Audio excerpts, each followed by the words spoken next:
Hello, everyone, and welcome to today's webinar. I'm your host, Nick Zulovich, part of the team at Cherokee Media Group and Auto Remarketing. Thank you so much for joining us for this session titled, Your Marketing Campaigns Are Holding You Back. It's all brought to you by our friends at VIN IQ. But before we get started, just a couple of quick items to mention. We are recording today's session, so keep watch of your inbox for a message containing a link to it so you can review the great information and share it with your teammates. So that's all from me. Let's get right to our featured presenters from VIN IQ, Steve Kump and Ashley Carter. It's all yours. Thanks very much, Nick. Thank you to everyone for joining today. My name is Steve Kump, President and Chief Technology Officer with VIN IQ. We are a marketing analytics and performance optimization tool for automotive marketers. And we'd like to take 30 minutes or so to share a number of insights with you today that we have compiled as a result of performing marketing analysis across campaigns for over 400 dealerships across or over the past 12 months. And so what we'd like to first look at is the fact that today's digital marketing campaigns that you're running on the major platforms like Facebook and Google may not actually be driving meaningful results for your dealership, at least not to the extent that you might think they are. So the problem is that automotive marketers unfortunately tend to rely on outdated or irrelevant metrics to measure the campaign performance. And they often use assumptions to define campaign strategy and tactics that ultimately result in tremendous waste and inefficiency. And a bigger part of this is that they lack access to the critical results data that is necessary to understand real success and make optimization decisions that drive that success. So my objective for this webinar is to help you understand these problems and demonstrate how applying the right data intelligently, your dealership could be actually selling more vehicles a little bit faster using your existing marketing spend today. So some of what I'm going to talk about today might sound a little familiar with you, but bear with me. I'm going to get into a ton of data that I know you've never seen before or were not originally aware of. So the first problem I want to discuss is how you're using the wrong yardstick or meter stick for our fellow Canadian colleagues that are joining today. What I mean by this is that campaign success does not necessarily equal dealership sales success. So certain metrics and conversions are what, as a marketer, you use to measure campaign performance and success. So we're going to look at things like impressions, clicks, click-through rates, website visits, page views, and conversions like phone calls and leads, as well as cost metric analyses performed against those. These are all typical campaign success indicators. And this here is not an exhaustive list. Of course, it's just intended to show some examples of metrics that most marketers are going to track. So I'd like to first take a moment and define what a conversion actually is, because this question is often one that we get from dealerships. So a conversion, by definition, is any action that's taken by a user that is of importance to you or your marketer, any action. It can be simple or it can be complex, and it includes actions like those shown here. So again, not an exhaustive list of conversions, but simply a few to provide context. So obviously page views, but it can be certain types of page views, return visits, chats, video plays, phone calls, form submissions, etc. So looking at the wrong yardstick perspective, most marketers set metric and conversion goals that they want to achieve to measure success for the campaign. So we take metrics and conversions and set goals. And those goals can be number of clicks, certain number of certain types of page views, what our pages per session will be, time on site, etc. Again, a number of examples presented here. But here's where the yardstick problem presents itself. Simply meeting or exceeding these goals can make the campaign appear to be successful, but it's often only a few vehicles that are actually driving most of those key metrics and conversions. While the bulk of your inventory doesn't get the attention it needs from the campaign to drive real sales performance for your dealership. So the major platforms use these goals to optimize campaigns and prioritize ads and creatives, which are often going to be vehicles in your ads, that are most likely going to drive the necessary metrics and conversions that you set as part of those goals. So this is going to result in inefficient spend without the sales success that's needed really to justify that spend. So we see time and time again, dealers spending tens of thousands of dollars on campaigns that deliver virtually no value in terms of driving vehicle sales. So let's look at a real world example. This table is going to list a number of typical metrics from a $9,300 Facebook campaign that was presented to a dealer by their agency. And we don't have to dive deep into each of these metrics, but a number of them in particular were called out by the agency. So the first one, click-through rate, CTR, 1.1%, very high click-through rate, a good performing campaign as a result. The high click-through rate thus drove a very low cost per click at 67 cents. I think most marketers would be very happy achieving a 67-cent cost per click. Session duration was good, 2 minutes, 13 seconds on average. It happened to be higher than most of the dealer's other paid campaigns. And conversion numbers from an aggregate level were also quite high. So based on these metrics, the campaign was considered to be a success. However, if we do a deeper analysis and look into data that's not maybe as readily available as these high-level metrics, the campaign doesn't look so good. So first of all, we can see 44 clicks from the campaign went to one single vehicle, 2018 Ford Raptor, listed at $89,700. 29% of the clicks went to a different single vehicle. This was a 2019 Porsche Panamera listed at $74,900. And 16% of the clicks went to yet a third single vehicle, this time a 2013 Nissan Altima, $10,900. So that left 11% of the clicks for all the remaining other vehicles. And in this case, 87 other units got some traffic from that additional click activity. Now, the problem is 61% of vehicles on the dealers from the dealer's inventory received no views at all from this campaign. That was 137 units that were left without any exposure from that $9,300 spend. So if we summarize all this, 89% of clicks were consumed by a mere 3 vehicles.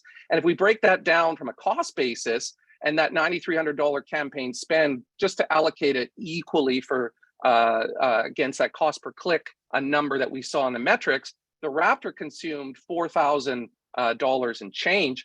The Panamera almost $2,700, and the Altima almost $1,500 of the campaign spend. So we're going to come back to this campaign a little later and slice and dice it a bit more. But looking at those metrics, the problem is the example from the table assumes that any traffic to your website that converts is good traffic, but that's not really true. And we're going to show that as we get a little deeper into this presentation. You really have to perform a deep analysis to understand where the value exists or even if the value exists. And the problem is, if you don't understand what's actually happening as a result of the campaign, how can you be expected to optimize that campaign effectively? Or how can you improve on your own results? And we often hear from dealers that they tried this product or that product, and then ultimately they canceled the product and they noticed no effect in their business. And it's likely because while the campaign may have been driving certain results or certain metrics as results, and it might have looked good on paper or in certain reports, it actually wasn't affecting vehicle sales. So that's the yardstick problem. Problem number 2 I want to touch on is how search results page views do not drive vehicle details page views. So SRPs and VDPs. I'm sure everyone's familiar with those terms. We've heard a lot about over the last few years. But I want to talk about how search results page views don't drive vehicle detail page views. So SRP, search result page, or model-centric campaigns are a very common type of campaign targeted to shoppers. You essentially create one ad in Google or Facebook or Microsoft ads per model that your dealership sells. And then when shopper sees it, they click on the ad and they land on your SRP or your model page, new car model page. So marketers tend to assume that shoppers landing on an SRP or a model page are going to view multiple vehicles of interest. After all, you're in front of all of the Camrys or all of the Mustangs that the dealer has. So you're going to look at 3, 4, 5, 6 of those vehicles. But looking at the typical user flow, user sees an ad, mobile or desktop, they click it, they land on an SRP, and then ultimately they land, they go through and they look at numerous vehicles and VDPs. That's the assumption, but unfortunately it's not the reality. And when you look at the data, the reality is surprising even to most marketers. When you analyze the data, you can see the failure of these campaigns. That is the fact that most shoppers entering on an SRP never look at any VDPs. So more than 78% of shoppers entering on an SRP never even view one single VDP. So that means less than 22% of shoppers that you paid for in this campaign that land on your search results page only view at least one VDP. The number gets scary though when you look at it in deeper detail, and you can see that less than 6% of shoppers even view more than one VDP after landing on an SRP. What's worse, of that small percentage of people that actually look at vehicles, over 74% of them are going to look at the same few very popular vehicles over and over and over again, while the rest may mingle across the remaining inventory. So the bulk of your spend is really driving a lot of activity that never gets to a vehicle. And of those that do make it to a vehicle, they're looking at your most popular vehicles. So the overall average number of VDP views that shoppers that make it to a VDP actually look at is simply 1.2, a very small number and way less than the average marketer assumes the average shopper is going to look at. And that is only taking into account the shoppers that actually make it to a VDP. This is not averaging out those 78+% of people that never make it to a VDP. So this is a very eye-opening number for a lot of marketers and dealers in general. So a common rebuttal to this analysis, and we talk to marketers and dealers all the time, is like, well, I don't really need VDP views. My SRPs are robust. I've got numerous photos. I've got lots of different ways that shoppers can engage. I've got many calls to action. Shoppers can engage happily on my SRP with ever having to look at individual vehicles. And this too is a false assumption. The fact is that the data shows that engagement is what drives sales, and VDP views drive at minimum an increase in 9 times engagement over search results pages. So if we look at that a little bit deeper, we can see that the facts show a rapid and marked acceleration in VDP views and engagement over a 5 to 7 day period are the #1 indicator that a vehicle is about to sell. And we can see this if we plot the VDP view and engagement activity of all vehicles across a 30-day period leading up to their sale, up to their moment of sale. So this chart will show from day 30 on the left down to day 1 before a sale for all vehicles combined. So first, if we plot VDP views in blue, you can see that curvature nearing the point of sale. And the trend in engagement is even more severe. And that acceleration occurs as that vehicle is about to sell. This makes total sense. When I'm about to buy a vehicle, I'm looking at that vehicle 3, 4, 5 times every day on the dealership's website before I go and buy it. I'm looking at multiple photos, I'm engaging in the content, I'm reading the content, I might be doing some comparisons, I send the link to my wife, I send the link to my friends, they all have a look at it, and you get this acceleration of activity. So this is important, and this happens on the VDP. So if these SRP campaigns are so bad, why do marketers run them? And short answer is, well, it's what they've always done. They're quick and easy to set up. You only have to set up 8 or 10 individual ads for a particular dealership. They're relatively easy to maintain over time. Well, that's fine, but the bigger problem is that they're based on false assumptions. So the marketers, they tend to think that the campaigns are working, or they're getting results based on that incorrect yardstick that I touched on in the first problem.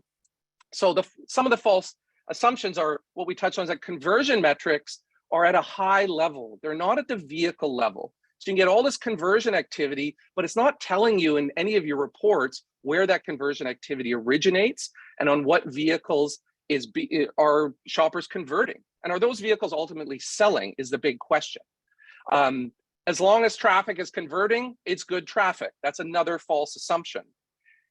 And it's not to say it's all negative and people are blind. It's just there's no clear way to understand the relationship between SRPs, VDPs, and shopper behavior. It's all assumption based. Nor is there a simple way to measure the importance of the effectiveness of VDP engagement and how that actually drives to sales. So these assumptions have held over time because there's never been a clear, simple way to see what is really happening. Current mainstream reporting and analytics do not easily show this data. So the result of this is that massive waste occurs in these SRP or model-centric campaigns, and this waste can sap up to 80% of your budgets. And the problem here is not just that you wasted spend on a few vehicles.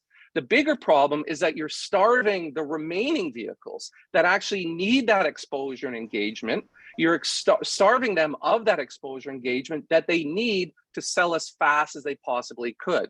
I think most people agree that if some of that $4,000 budget on that one Raptor was reallocated to 20 or 30 of the other vehicles that got no exposure from the campaign, the likelihood that those vehicles could sell would be greatly increased. So the logical reaction to this that most marketers say, or dealers as well, say, well, we should just be running more VDP-centric campaigns. So the issue there is that brings me to problem number 3, that running VDP-centric campaigns is only half the battle. So let's break that down a little bit.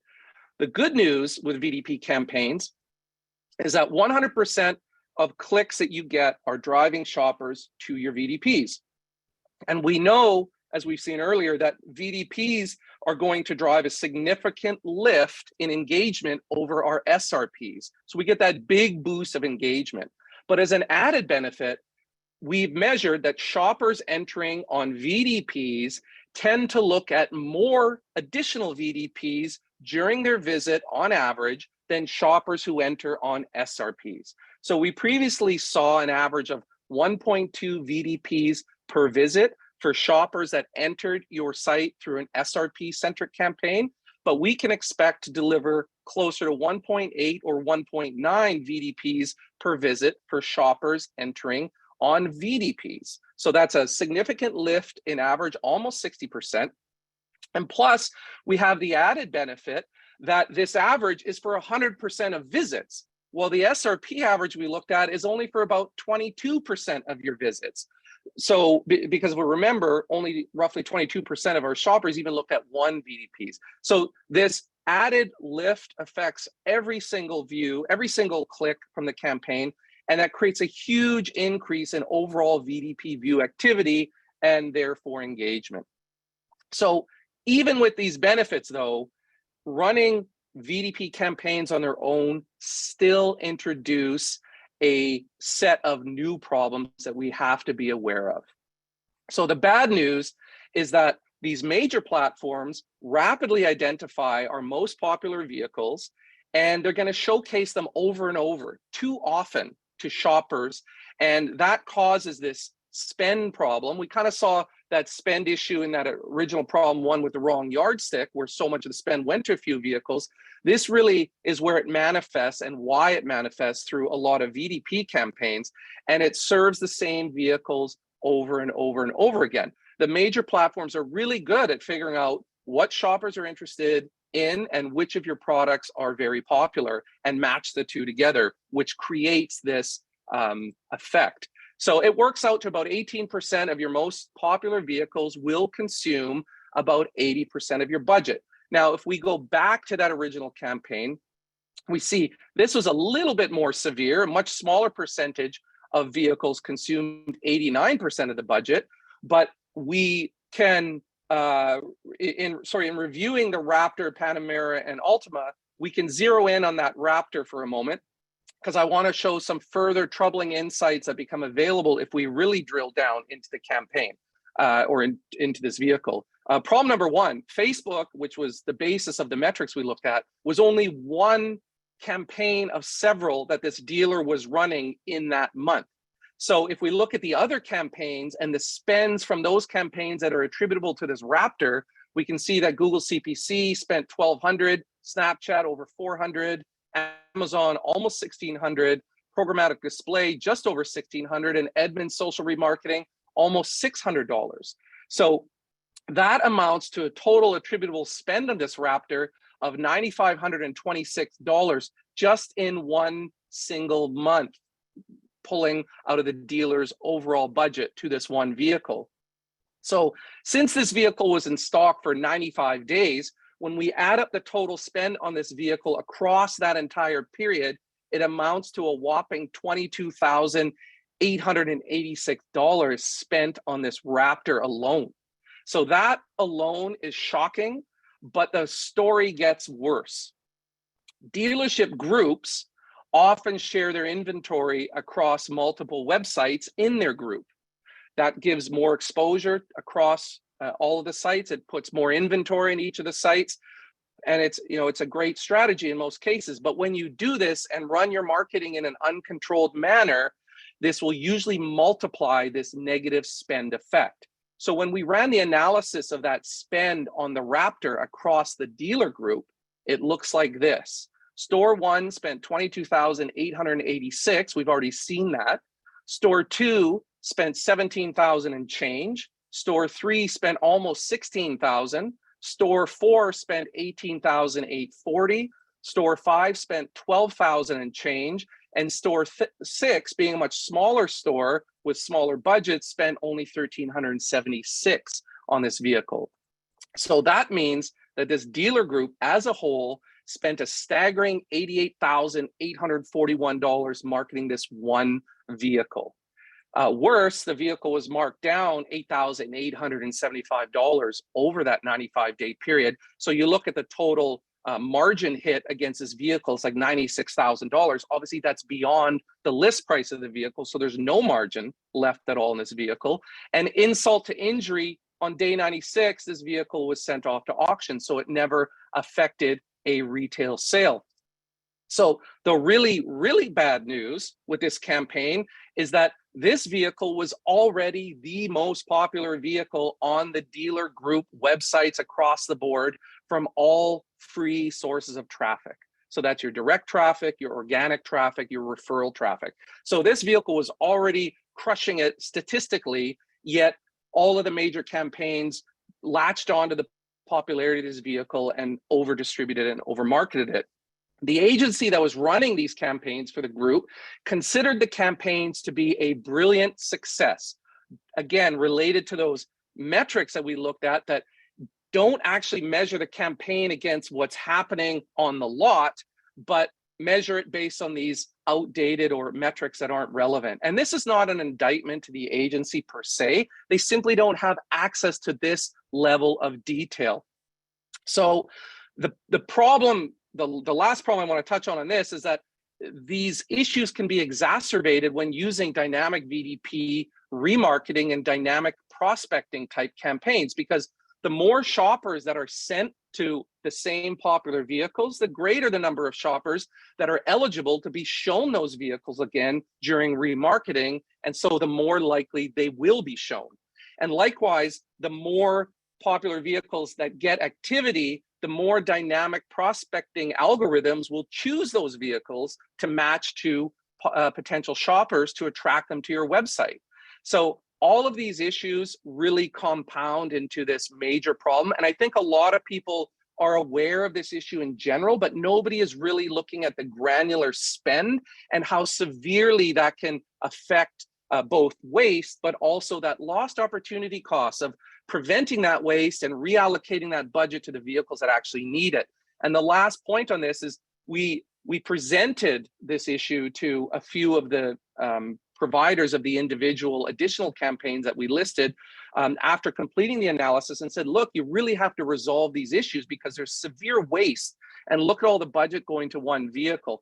And the common response automatically was that, yeah, we're aware that that happens. The popular vehicles get a lot of clicks because people want to check them out. But in our view, that's fine, because these additional clicks are getting shoppers to the dealership website. And from there, after they spent time looking at the popular vehicle, they're then going to look at 5 or 6 or 7 vehicles that they're actually going to be able to buy.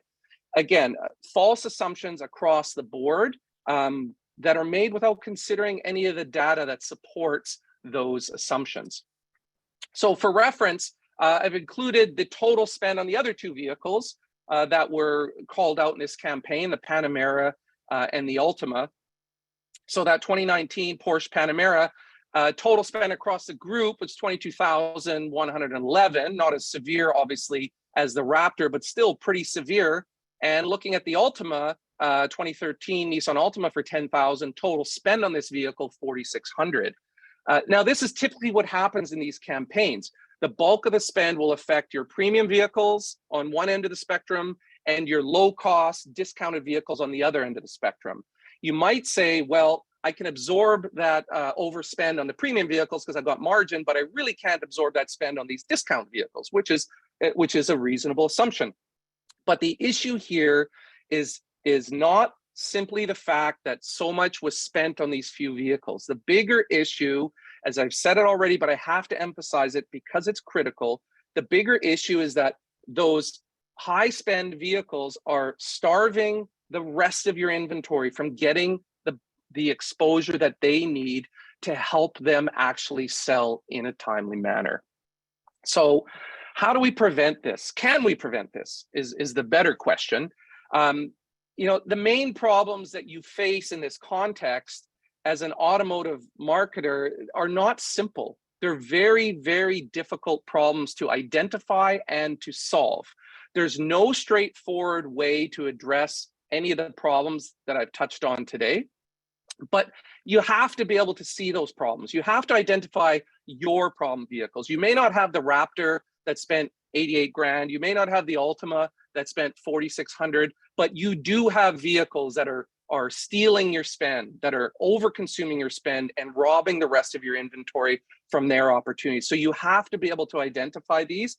And unfortunately, you just can't see this type of data in your common reporting platforms like Google Analytics. You can't see it in other dashboards that are available because nothing is looking at the VIN level with the level of granularity that you need to understand and perform the calculations that I just showed. But it is happening. So, and that's not an indictment of Google Analytics. It's not designed for vehicles. It doesn't understand the concept of a vehicle. It understands page views, sessions, sources, users, and mediums, and engagement activity and conversion data. So not understanding a vehicle makes it really hard to figure out what is happening with your vehicles. And while you could maybe get down at the page level, it's just not as clear as we might want it to be. And if you can see the problem, that's just the start of it. You then need to take steps to correct it. So let's see what we can see. So you could achieve something like this acquisition report in Google Analytics using a few custom segments with some advanced filters applied. So I've created 2 segments, one called SRP entrances without VDPs and another called SRP entrances with VDPs. So this helps to corroborate at a high level what I touched on in problem number 2, that SRP campaigns don't drive VDP views. And you can set this up in your own Google Analytics relatively easily, and you can then see side by side what's happening. So you can see here the number of sessions driven by SRP entrances without VDPs. So these are SRP entrances that got no VDP views after the user landed on the SRP. We see 1,286 sessions. And then the second instance of that is the SRP entrances with VDP views. So we see there's 200 sessions. So already a huge discrepancy, about 1/7. So that's about 15% of all sessions that came in on SRPs actually generated VDP views. So you can also see the breakdown by source medium, and you can also view this report by channel if you wish. But once you've set it up, you can see it, and it corroborates what I was saying. We can see with this Facebook CPC breakdown here that we got 535 sessions with that landed on search results pages and that drove no VDP views. And in this case, we got 7 sessions that landed on SRPs and drove at least 1 VDP view. So that's even more severe than the average in this particular example. So this gives you some quantitative overview, and it allows you to corroborate what I was saying. Like, do SRPs drive activity? Well, you can see pretty easily if they do or they do not for your particular campaigns. And if you were to scroll through that source medium list, you would see all that are available, and you'd be able to see that. From a qualitative standpoint, you can look at pages per session and session duration. And at a high level aggregate, we can see that the SRP entrances without VDPs driving 1.8 pages per session with an average duration of 452, but the SRP entrances with VDPs is driving 6 pages per session with an average of 14.40. So based on these two metrics, you'd argue considerably better, but I still caution you that you don't really know what's happening in terms of which vehicles are getting exposure, how many of those are actually VDP views versus other page views, et cetera, et cetera. It's the best you're going to be able to do without tremendous amount of time and investment in Google Analytics, because it's pretty much what we can get to.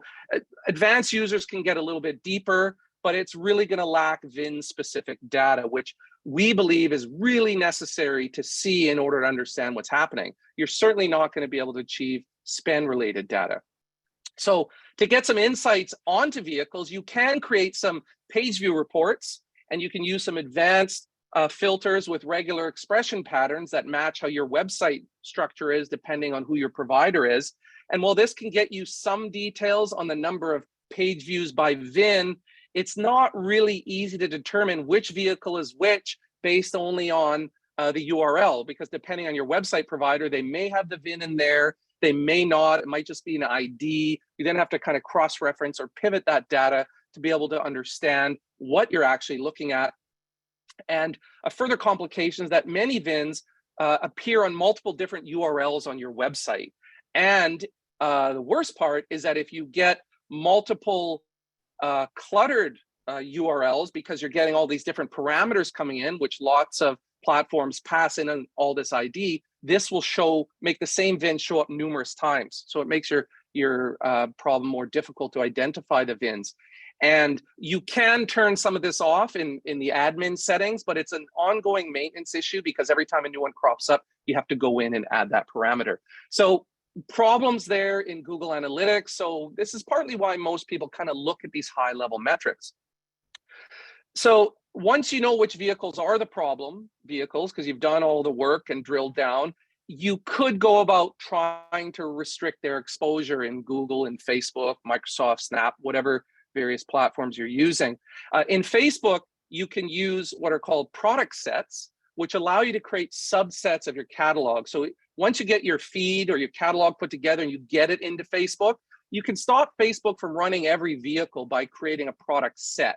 And the sets allow you to create filters on different values that you can say, I'm going to create a subset essentially of my overall catalog, and I only want to run this campaign or this ad against these vehicles. So you could, using that method, you could easily remove the most expensive or the least expensive vehicles from your inventory and maybe move those vehicles into a different set that have a smaller budget. So you can really constrain what's happening. And it's a brute force approach, but it will work at reducing the waste for sure. But it does require regular updates and regular maintenance to be effective, and it's not intelligent. It's static in nature, so you have to revisit it often. And unfortunately, you can't easily achieve the product set concept in Google's business data if you're using that for your dynamic search ads. So you'd have to kind of do that yourself and create multiple feeds and then target. So it gets very complicated, and there's just no simple way to solve this. So, looking at the bottom line, you can't see what you need to see in Google Analytics. So you're not really going to be able to track your total spend and see which vehicles are consuming the bulk of your traffic in an easy way. And even an advanced user, as I mentioned, would have a very difficult time working through what is needed to see in detail how traffic is affecting different VINs, and then how those VINs ultimately ended up in terms of selling. It definitely wouldn't be automated. You can create custom reports, but that's just going to be, cobbling a number of different things together. And then even if you got all that data in a reasonably meaningful way, correcting the problem is a very onerous undertaking. You need to apply technology. There's lots of disparate solutions that maybe address a tiny piece of it, but it's really a brute force approach, as I mentioned earlier. There's just no tools that are designed to let you operate in this environment in a manner necessary to resolve the issues that I discussed today. So in short, there's really not a solution that you can execute on your own. So this leads me to what I want to present briefly, very quick, what we see as the way forward. So we know that you need to leverage and manage these major platforms so you can optimize the power of Facebook and Google and other major platforms to work in your favor, because today they're just not working in your favor. So after all, these things do consume the bulk of your budget, so we've got to control that.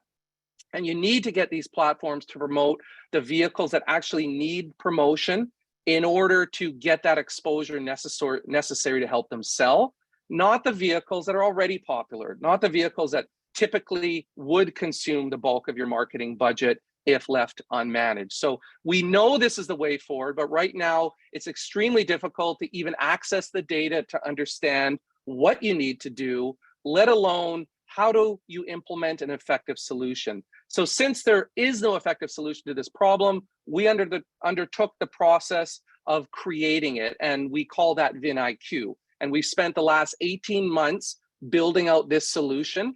And I'm very excited about this solution because it's what I would do if I were a dealer. And this is what we started out. We asked ourselves, if I was a marketer at a dealership, what would I do to solve these problems that we were well aware of over the previous years? So we start with the analytics, better analytics for smarter automotive digital marketing. And VinIQ provides automotive specific campaign analytics to show you exactly what's happening at the VIN level across all of your campaigns, all of your sources of traffic. And it tracks spend and determines what you ought to be spending on any one VIN, and then alerts you when you're exceeding that target and which campaigns are the root cause.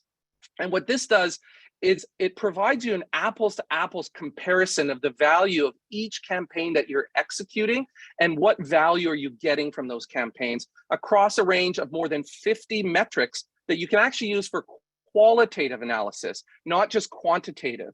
And so looking at drilling down to the VIN level, you can see all these detailed metrics on a vehicle by vehicle basis, which include things like the lifetime spend on each vehicle, how much each campaign has spent on each of your vehicles over their lifetime, how much traffic and activity by channel and source medium, and by campaign on a daily basis. So you really can understand what is happening and ultimately what is going to affect your sales. And VinIQ also tracks and reports on a shopper by shopper basis and demonstrates the attribution path for new and returning visitors. So what this allows you to do is see what campaigns brought you shoppers in the first place, new visitors, what vehicles did those shoppers look at, how many times did those shoppers return, and did they come back from other sources and channels, and what vehicles did they view that ultimately sold during that whole attribution path, and the timing of all of that. So you can start to understand, are you getting any return traffic from one particular campaign versus another campaign, and is that return traffic converting on vehicles that ultimately sell, and put that picture together to really understand where the campaign performance is driving value toward your sales. And so what we then do is consider campaign performance based on never before seen metrics and detailed sold vehicle analyses. Because ultimately, if something is driving sales, you want to try to replicate that. So this allows you to understand which campaigns are delivering results on a sales basis, distilled down to granular cost-based metrics that allow you to articulate the value. And VinIQ tracks sold vehicle performance in the trailing 60 days at the year, make, model, trim level. There's no one size fits all. If you're a dealership, you must achieve this many VDP views to sell cars. That is not how you have to look at the data. Every dealership is different. Every model in your inventory is different. And the performance of that in the past needs to affect the decisions you make going forward. So we make that analysis, we use that analysis, to make recommendations about which vehicles need to be marketed now and to what extent. And so we integrate, to solve the problem, we integrate dynamic product catalogs or your vehicle feeds into all the major platforms like Google Dynamic Search Ads, Google Dynamic Display Ads, Facebook Automotive Inventory Ads, and Facebook Shops, Microsoft Dynamic Search, and some of the emerging platforms like Snapchat, TikTok, and Pinterest, in order to optimize these campaigns to show the VINs that need exposure, prevent popular VINs from starving the bulk of your inventory of their fair share of the campaign budget. And what this does is it ensures greatly equalized traffic distribution to all of your inventory direct to your VDPs. And for dealer groups, VinIQ is dealer group aware. So what this does is it provides roll-up reporting across the group and displays detailed individual store information at the VIN level. So that ties into the integrated product catalogs so that they can be store specific and prevent the duplicate spend across your group. So you will never have that Raptor or Ultima problem again within your group. The system manages it as a group and controls it that way. The best part about VinIQ, in my opinion, is that we complement your existing campaigns and we support your chosen marketer. We do not take over or control your campaigns or your campaign budgets. We are an optimization tool. We are not a marketing tool. We are not a marketing agency. We don't get between you and your agency or your vendor. You can run the campaigns yourself or with your agency or vendor or any combination thereof, and we support your team and their team to deliver the best possible results that matter for your dealership. And in terms of best possible results, that means more sales, faster with the same marketing spend. And we drive more sales because we're stopping the spend waste on your most popular vehicles and redirecting that to drive exposure on your less popular vehicles. That makes sales happen faster because this redirection of marketing spend occurs constantly. It's not a once per month optimization or once per week optimization. It's constant and ongoing. And with the same marketing spend, because you're probably spending enough already, you're just wasting so much of it and you don't even realize it. Your marketer doesn't realize it. So you just need to use it more efficiently to affect the right results. So by applying the right analytics and then using those analytics to intelligently optimize your campaigns, you can be moving your results forward. So I went longer than I intended. I apologize for that. I tend to get excited when I talk about this stuff. For more information, please contact Ashley Carter, ashley.carter@VinIQ, and she can get you more information about how VinIQ can help you today. Thanks, Nick. Excellent.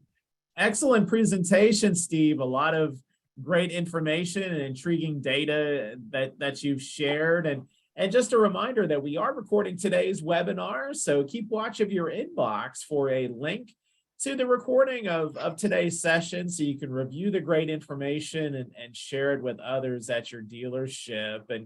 And then Steve, just to wrap us up, just a couple of quick questions for you. Just as you referenced during the closing stages of your presentation, but to reiterate, just who in the marketplace would you compare the VinIQ technology to? How unique, or is there a comparison? I don't think, Nick, there's any direct comparison in terms of anyone that's doing what we do at the granularity that we do. But in terms of sort of a genesis concept of what we're trying to achieve, I think the best fit is someone like vAuto. So when Dale Pollock founded vAuto, one of his main driving factors was that pricing a vehicle as a used car sales manager was really a gut instinct issue. There's no way a dealership could understand what the right price was for every possible year, make, model, trim, and condition that might come into your lot. And so if you price that vehicle too high, it sits on the lot and ages, and awaits markdowns until it's successful, and that drags out your carry costs. If you price it too low, you leave margin on the table. So Dale's goal and vision was to conduct some market analysis to allow you to understand what these vehicles should be priced at to get to the right price as rapidly as possible to increase the velocity at which you turn your vehicles. That's where vAuto comes from. So from our perspective, it's the exact same concept. Marketing is very often a gut instinct business. The assumptions that I touched on are often made on what people think are happening, but nobody is able to look at the data to know what is actually happening. So that same concept of providing the data to make the right decisions is exactly what we are applying in the VIN-IQ world, is taking the true analytics of what's actually happening across all of your campaigns and applying them to get your campaigns optimized right away so those vehicles get that exposure to sell faster. So I'd say that's probably the best comparison to answer that question. Very good. That's great to have that point of reference and to have those potential results in mind. And that's perfect segue into next question I had for you is to get those data points and trackable metrics that you referenced. How long does the platform need to create that solid analysis of what's happening with stores campaigns? How long from hitting that ignition button till getting the results do we need to let things germinate, so to speak? Sure. So it's obviously going to vary by dealer, but we typically like to see one full cycle of your inventory turn to help understand what's driving activity on those vehicles. And we like to see at least a month of your typical campaign performance. So we generally will deploy our analytics tag and onboard a customer, pull in their inventory and get their sales data flowing in, and run that analytics for 4 to 6 weeks to really understand that. Now, that's not to say that we can't implement optimization right away to restrict spend on the most popular vehicles, because we see that in real time. But to make the best optimization, we like to see that happen over time. And we look at a 60-day rolling sales window to compute appropriate spend per vehicle and set the targets. And at the outset, your targets are usually very high because you're overspending on vehicles on average. So our system goes through a process to compute that. And then over time, our objective is to drive that average spend per VIN that's sold down. And that's one of the key success metrics, is to demonstrate that over a time basis. So you need to understand that in the first place. So generally 4 to 6 weeks at the outset, the data is collecting, and we work with your marketer and the dealership, or the marketer at the dealership, the agency, and we go through analysis, explain what we're looking at, and then we implement the plan to attack the most problematic campaigns first in order to correct the biggest waste and inefficiency. So 4 to 6 weeks is probably a good initial starting point, and then it just optimizes over time. Again, the expert for today's webinar, titled Marketing Campaigns Are Holding You Back, is Steve Kump, who is with VIN-IQ. And Steve, you referenced the store's inventory, and certainly continue to be in a unique landscape of low inventory levels. How have you seen that come into play with how the metrics turn out to be, how the tool can be of use, since we continue to be in a situation where inventories are still pretty soft? Sure, and it's a common question that comes up. And again, it's often assumption based. A lot of marketers, a lot of dealers will look out the window at an empty lot and see 6, 7, maybe 20 units and say, I've got no inventory. I don't need to be marketing, or I don't need VDP-based marketing. But what they forget or misunderstand is that your digital marketing doesn't really pertain to the vehicles on your lot. It pertains to the vehicles you're showcasing on your website.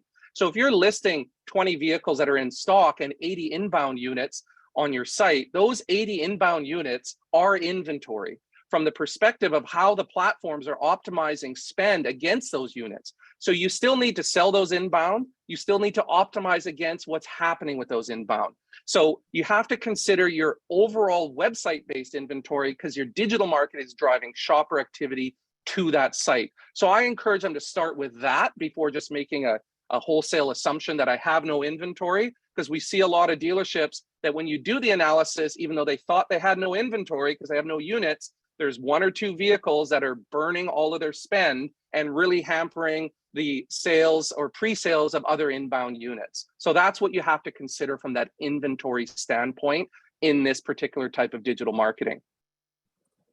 Closing moments here for our webinar with Steve Kump and Ashley Carter from VIN IQ. And if you have any questions for the team at VIN IQ, Ashley's contact information is there on the screen.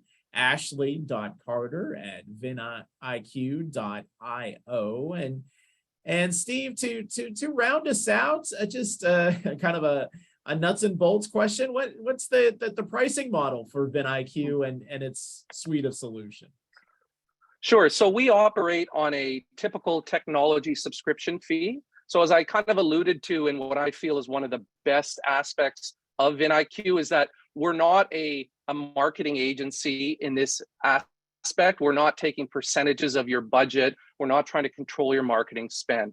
We're purely a technology fee that you can subscribe to based on 4 different levels that may represent the needs of your dealership. So we've got a very low cost up to a full-blown version, depending, again, are you a single store, a smaller store, are you a group, etc. So there's 4 pricing tiers that break down that are broken down based on your level of need. So you only have to buy what level you need, and it's designed to optimize your spend. So it doesn't matter if you're spending $1,000 a month or you're spending $50,000 a month. You don't pay us any more based off of that. Our objective is not commensurate with your spend. It's designed to help you optimize the spend and deliver the ROI that we promise. So for specific pricing details, feel free to contact Ashley, and she can give you the breakdown of what works for your particular dealership. Very good. Great way to round us out. Again, that's Steve Kump and Ashley Carter with VIN IQ for our webinar, Marketing Campaigns Are Holding You Back. Steve, Ashley, thank you so much for the time and the great information. Thank you very much, Nick. And on behalf of all of us at Cherokee Media Group and Auto Remarketing, we thank you so very much for joining us, and we look forward to having you again next time.